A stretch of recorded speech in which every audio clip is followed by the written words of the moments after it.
Fala, meus queridos nerds! Sejam muito bem-vindos a mais um episódio do Nerdstorm Podcast, o meu, o seu, o nosso podcast Nerd Geek. Eu sou o José Roberto. E eu sou o Marcos. E hoje nós iremos começar o nosso especial do universo cinematográfico Marvel.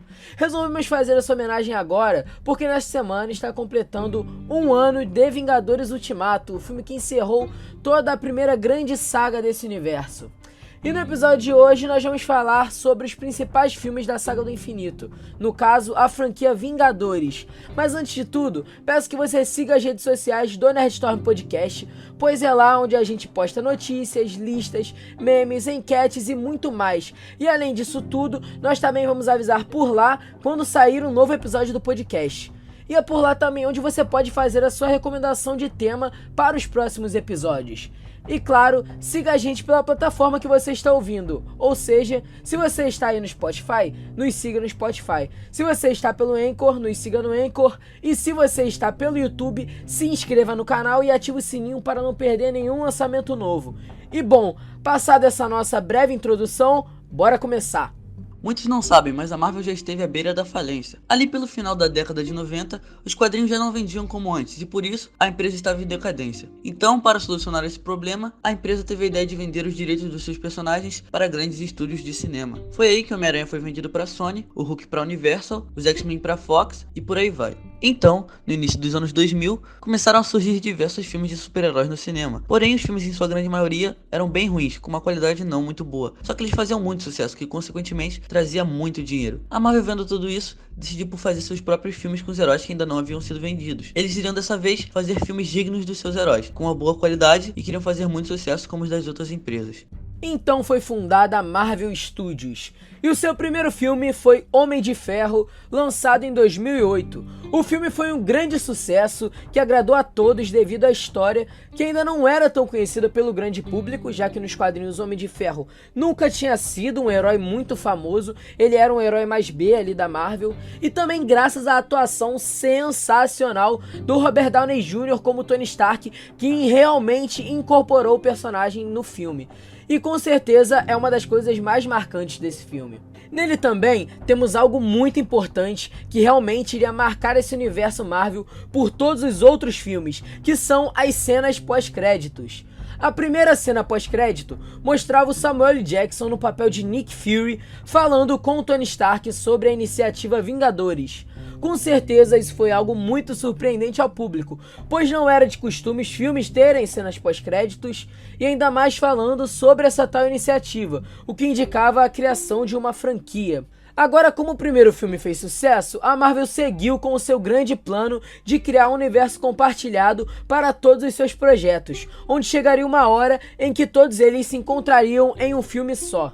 Com esse plano criado, uma certa empresa aí decidiu comprar a Marvel Studios, enxergando o grande potencial para outros sucessos. Essa empresa, como todos sabem, foi a Disney. Isso aconteceu no ano de 2009. Após Homem de Ferro, veio Hulk, Homem de Ferro 2, Thor e Capitão América, o primeiro Vingador. E passado todos esses filmes solo de cada um dos personagens, onde nós tivemos a origem e a apresentação deles, chegou a hora de juntá-los em um filme só para enfrentar uma ameaça em comum. E é aí que surge Os Vingadores de 2012, escrito e dirigido por Joss Whedon. O filme trazia na sua história heróis como Homem de Ferro, Capitão América, Hulk, Thor, Viúva Negra e Gavião Arqueiro, para enfrentar Loki e seu exército de aliens conhecidos como Chitauri, que estavam atacando Nova York para pegar o Tesseract, um cubo cósmico que dava grandes poderes para quem o possuía. Futuramente nós saberemos o motivo disso. Esse filme foi um marco na história dos filmes baseados em HQs, pois foi a primeira vez que estávamos vendo heróis que já conhecíamos de outros filmes se juntando para enfrentar um inimigo em comum num filme só, com direito a cenas de ação épicas durante a batalha em Nova York. Aquilo foi algo muito marcante na época. Foi a concretização do universo Marvel nos cinemas. Foi quando eles falaram, deu certo, conseguimos. O filme era algo nunca antes visto, e isso com certeza atraiu muito público, o que fez com que ele fosse um sucesso de bilheteria, se tornando uma das maiores da história, arrecadando mais de US$ 1,5 bilhão. Esse filme com certeza é um dos mais importantes para todo esse universo que a Marvel criou no cinema, pois nele foi decretado o modelo que a Marvel utilizaria para suas outras fases no cinema, no caso o modelo de dividir os filmes em fases, fase 1, fase 2 e fase 3. E também temos algo muito emblemático nesse filme, que é a formação do que a gente conheceria futuramente como os Vingadores originais. Também vale a pena destacar outras cenas marcantes no filme, como a cena da primeira vez em que o Thor, o Capitão e o Homem de Ferro se encontram e brigam entre si, ou a cena da luta entre o Thor e o Hulk, e até mesmo a cena icônica do Tony Stark e do Capitão América discutindo, que é sensacional, onde o Capitão pergunta quem ele é sem armadura e o Tony, com seu jeito arrogante, responde que ele é um gênio, bilionário, playboy e filantropo. Nesse filme, a gente já tinha a personalidade do Homem de Ferro bastante definida, como alguém muito egoísta e arrogante. Porém, ele ainda era um herói, e no próprio filme é ele quem se sacrifica para salvar todos no final. Outra cena muito emblemática é a do Bruce Banner chegando na batalha, onde ele diz que está sempre com raiva, se transforma no Hulk e detona um alienígena gigantesco, tudo isso com apenas um soco. Essa cena é sensacional. E outra também que marcou muito nesse filme é com certeza a cena da câmera girando em volta ali dos 6 Vingadores originais, enquanto eles fazem uma formação em pose de batalha. Essa cena futuramente ainda vai ser considerado um clássico do cinema, se já não é. Outro detalhe muito importante nesse filme é a aparição das primeiras joias do infinito na franquia, que são os itens mais importantes de toda essa primeira saga da Marvel no cinema. Podemos ver o Tesseract e o cetro do Loki, no caso, a joia do poder e a joia da mente, respectivamente. Mas uma aparição importante nesse filme está nas cenas pós-créditos, onde vemos pela primeira vez aquele que viria a ser o grande vilão de toda essa saga, o Titã Louco Thanos. Depois do primeiro Vingadores, a Marvel veio com Homem de Ferro 3, Thor: O Mundo Sombrio, Capitão América 2, O Soldado Invernal e Guardiões da Galáxia, todos fazendo muito dinheiro, mesmo alguns deles sendo decepcionantes e não tão bons quanto os outros filmes da empresa. Depois disso, a Marvel começou a querer trazer um tom mais dramático para suas histórias. Bom, era o que parecia com o trailer do próximo filme, Vingadores: Era de Ultron. Porém, quando o filme foi lançado, com certeza a maioria de nós se desapontou bastante, pois todo aquele clima que eles haviam nos dado nos trailers, de melancolia e tensão, não estava presente no filme. Era só mais um filme divertido, com outro muito mais bobo do que perverso. Um filme fraco comparado aos demais. O filme era novamente escrito e dirigido por Joss Whedon, e a grande novidade foi a inclusão de novos personagens dos quadrinhos nos Vingadores. A Feiticeira Escarlate e o Mercúrio dos quadrinhos são mutantes e filhos do Magneto. Porém, como os mutantes e o Magneto pertenciam à Fox no cinema, eles puderam usar os personagens, mas sem essas referências, tendo que dar outro passado aos irmãos gêmeos. Além deles dois, tivemos a primeira aparição do Visão, herói muito importante para todo esse universo, já que ele possuía a Joia da Alma em sua testa, o que, além de lhe dar humanidade, também lhe concedia poderes incríveis. Nessa altura, todo o público já conhecia as Joias do Infinito, pois elas haviam sido explicadas pelo personagem do Colecionador em Guardiões da Galáxia. O filme pecou muito por suas expectativas criadas, e ele também tem um tom muito inconsistente. O Ultron não passou toda aquela ameaça que a gente esperava e que a gente também viu no trailer, né? E o roteiro do Joss Whedon foi muito fraco dessa vez, com escolhas que muitos consideram erradíssimas, como a de matar o Mercúrio no mesmo filme em que ele foi apresentado, achando que nós criaríamos alguma empatia pelo personagem. Porém, é óbvio que isso não aconteceria. A gente mal conhece ele, a gente não viu nada dele, então ficaria muito difícil sentir algo pela morte do Mercúrio. E além disso, foi um grande desperdício de um possível ótimo personagem de sucesso para a franquia. Podemos até ver como exemplo o Mercúrio que apareceu nos filmes dos X-Men, que foi um personagem que fez muito sucesso e o público abraçou bastante esse personagem. E além disso, convenhamos que a morte do Mercúrio no filme é ridícula, né? Como alguém com super velocidade morre baleado. É bizarro como alguém com super velocidade não é mais rápido que uma bala. Bom, mesmo com todas essas falhas, o filme não é propriamente ruim. Temos algumas cenas muito legais, como a da festa onde os Vingadores tentam levantar o Mjolnir do Thor e ninguém consegue, mas o Capitão América quase conseguiu, né? Deu uma mexidinha ali no martelo e só o Thor percebeu isso. E temos também a briga do Hulk e do Tony Stark usando a Hulkbuster, que é sensacional. Eles destroem a cidade inteira em Sokovia nessa briga, algo que futuramente trouxe consequências em outros filmes, no caso no Guerra Civil. E então, além de muito legal, foi uma cena muito importante. Mesmo o público tendo se decepcionado bastante com esse filme, ele foi um tremendo sucesso de bilheteria. E junto com o primeiro também entrou para a lista das maiores bilheterias da história. Depois da Era de Ultron, tivemos Homem-Formiga, Capitão América, Guerra Civil, Doutor Estranho, Guardiões da Galáxia Volume 2, Homem-Aranha de Volta ao Lar, Thor, Ragnarok e Pantera Negra. Durante esse filme, observamos algumas coisas muito relevantes para comentar sobre o que aconteceu com o universo nesse meio tempo. Primeiramente, nós tivemos a Guerra Civil, que separou os Vingadores em duas equipes, onde os membros do Team Cap são classificados pelo governo como foras da lei. Também tivemos a introdução de novos personagens muito importantes nesse universo, como o Doutor Estranho, que era o portador da Joia do Tempo, e o Pantera Negra, que junto dele nos foi apresentado o Wakanda, o país com as melhores tecnologias da Terra na Marvel. Temos também a entrada do Homem-Formiga, que trouxe com ele o Reino Quântico, o que possibilitou aos fãs a criação de diversas teorias envolvendo viagens no tempo, e até mesmo sobre o herói entrar em algumas partes do corpo do Thanos. Por fim, temos a grande introdução do Homem-Aranha ao universo Marvel, algo que já era muito requisitado pelos fãs. Para tornar isso possível, a Marvel teve que fechar um acordo com a Sony, e isso acabou possibilitando eles de usarem o Peter Parker em seus filmes, porém uma parte da renda dos filmes com o Homem-Aranha iria para a Sony. Essa introdução do Homem-Aranha foi super importante, pois nela foi criada uma certa relação ali do Peter Parker com o Tony Stark de mentor e aprendiz. E além disso, com o passar dos filmes, nós vemos que o Tony passa a enxergar o Peter mais como um filho, algo muito interessante e que só existe essa relação entre os dois no universo cinematográfico da Marvel. Após tudo isso, vem então o terceiro filme da franquia, o Vingadores Guerra Infinita, lançado em 2018. Dessa vez o filme havia sido dirigido pelos irmãos Russo, os mesmos diretores de Capitão América 2 e de Guerra Civil, que foram filmes aclamadíssimos tanto pelo público quanto pela crítica, que tiveram suas direções bastante elogiadas, principalmente pelas cenas de ação incrivelmente bem filmadas pelos irmãos Russo. Em Vingadores Guerra Infinita nós teríamos o início dos acontecimentos que construiriam um desfecho final para nossa grande saga.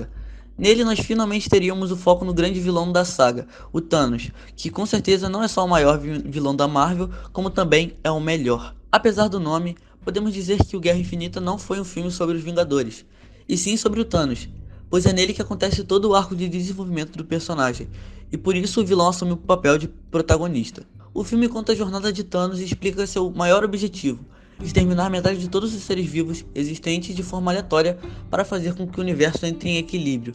Em sua teoria, existiriam recursos suficientes para todos e isso faria com que as pessoas não passassem por mais necessidades, ou seja, não haveria mais fome e nem miséria. Nesse filme, podemos ver toda a imponência do personagem do Thanos. Ele traz uma presença muito grande para as cenas, pois ele nos é apresentado com algumas demonstrações de sua própria força, e logo no início do filme nós vemos ele acabando com o Hulk. Ele desce o pau no Hulk de uma forma que é muito humilhante, meus amigos, e que até então era o personagem mais forte que a gente havia visto no universo cinematográfico da Marvel. E lembrando, o Thanos faz isso sem usar o poder das joias, apenas com a sua força física, o que já mostra pra gente o quão poderoso é o vilão.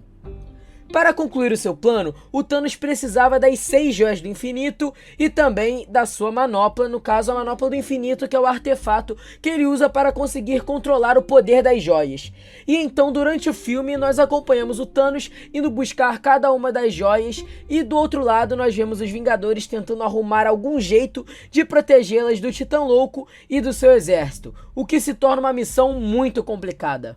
No final, nós vemos pela primeira vez na história dos filmes de heróis o mal vencer o bem. Depois de uma batalha épica em Wakanda, Thanos mata a Visão e consegue assim reunir todas as joias do infinito. Thor tenta impedir os titãs de estalar os dedos, mas atinge seu peito, o que o deixa ferido, porém em condições de cumprir sua missão. Nessa cena, Thanos encara Thor com o rompe-tormentas enfiado no próprio peito e diz: "Devia ter arrancado a minha cabeça." E em seguida estala os dedos, se teleportando para um lugar até então desconhecido. Após o estalo, metade do universo some, e as câmeras mostram muitos dos nossos heróis se transformando em poeira. Pela primeira vez, os bonzinhos tinham sido derrotados. Isso com certeza foi um choque muito grande para o público que acompanhou a estreia do filme, porque ninguém esperava que o final fosse daquele jeito. Além disso, podemos ver o esforço do Thanos para concluir seu plano. Além de dar tudo de si, ele também acaba abrindo mão da única coisa que ele amava no mundo, sua filha Gamora. Algo muito interessante de se observar no filme é o quão genial é a construção do drama do personagem, com as cenas onde é explorado o laço paterno que o Thanos tem com a Gamora. Isso tudo acaba dando várias camadas para o Thanos e faz dele com certeza não só um dos maiores vilões da Marvel, como um dos maiores vilões que o cinema já viu. Quando o filme saiu, conquistou um sucesso absurdo de bilheteria, chegando a quase bater a maior de todas, que pertencia a Avatar. O público amou o filme, pois ele era diferente e era muito bom. A direção dos irmãos Russo tinha ficado incrível, com grandes cenas de ação, como as duas principais batalhas do filme, a batalha que acontece em Titã e a batalha que acontece em Wakanda na Terra. O tom do filme era perfeito e muito constante, bem diferente do que nós tínhamos visto em Vingadores Era de Ultron, por exemplo. Nós temos finalmente um filme mais tenso, melancólico, dramático e com os alívios cômicos bem posicionados, que não forçavam a barra do filme. Ele mantém esse tom o filme inteiro, graças também a acontecimentos que vinham antes do Vingadores Guerra Infinita. No caso, a separação dos Vingadores, que ocorreu no Guerra Civil, e a destruição de Asgard, que ocorreu em Thor Ragnarok. Isso já faz com que o começo desse filme já seja bem melancólico, pois toda a situação no universo da Marvel já estava muito ruim, por sinal. Guerra Infinita talvez seja o melhor filme da Marvel já feito até hoje, e para muitos foi até o melhor filme que já viram. Esse filme com certeza vai ficar marcado na história. Agora, um ano após o Guerra Infinita, foi lançado o último filme de toda a saga do infinito.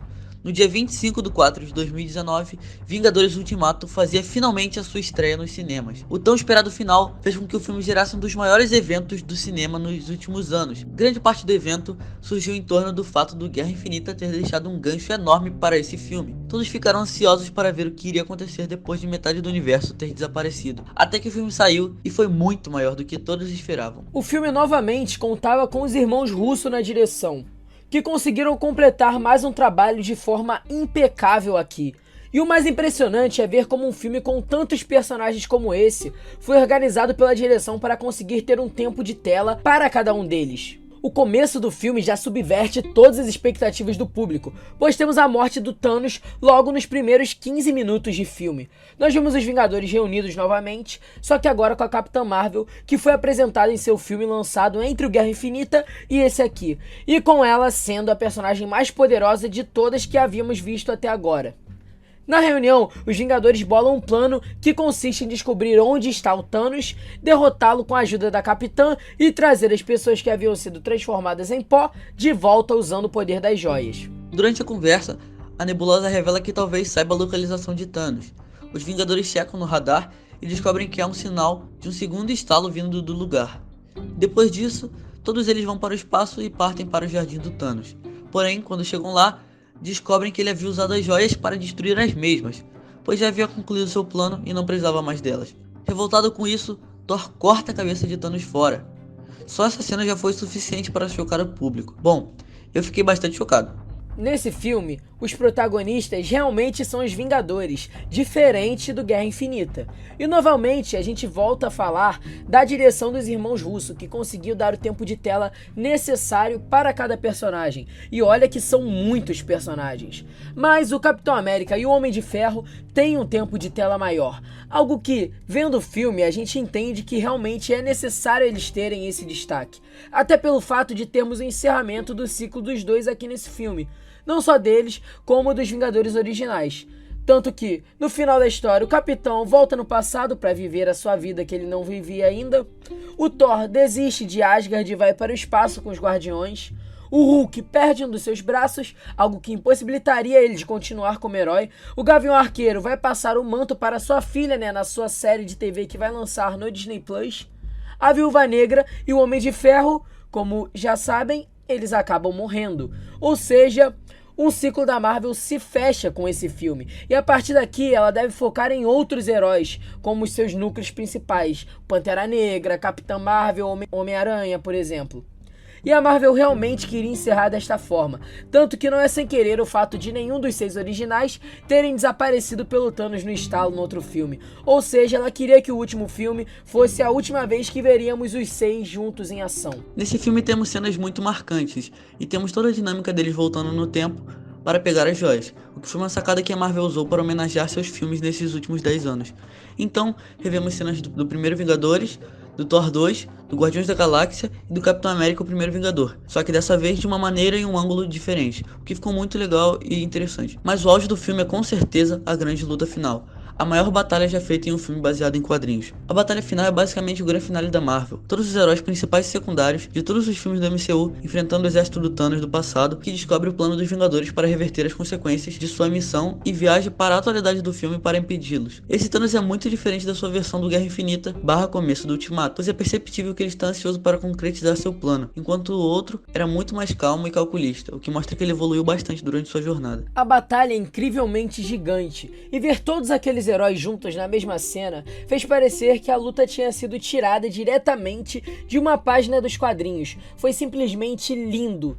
E o final desse filme é perfeito, porque conclui toda a história que vimos do Homem de Ferro, a evolução do personagem. O cara que no início era arrogante, com o passar dos filmes cresceu e ao longo dos acontecimentos várias coisas vão mudando a cabeça dele, até que no último filme, na grande luta final, é ele quem se sacrifica para salvar todo o universo. A morte do Tony Stark com certeza encerrou com chave de ouro o arco desse personagem, que talvez seja o maior símbolo da Marvel nos cinemas, não só o Homem de Ferro, como o próprio Robert Downey Jr., que com esse personagem conseguiu reerguer a sua carreira. Vingadores Ultimato foi o maior sucesso da Marvel, aclamado por muitos, considerado o grande filme evento da atual geração, um filme que arrecadou mais de 2 bilhões em bilheteria, se tornando a maior bilheteria da história do cinema, superando Avatar e decretando de uma vez por todas o final da Saga do Infinito. O universo cinematográfico Marvel, ou melhor dizendo, MCU, com certeza se tornou um marco para a história do cinema e também para a cultura pop no geral. A Marvel deu uma aula de como fazer um filme com um universo compartilhado de filmes, com tudo detalhadamente planejado, e além disso mostrou a todos que as adaptações de quadrinhos podem ser tão boas quanto outros gêneros de filmes. E agora, pós-Saga do Infinito, só nos resta esperar para saber qual vai ser a próxima grande saga da Marvel e do que irá se tratar.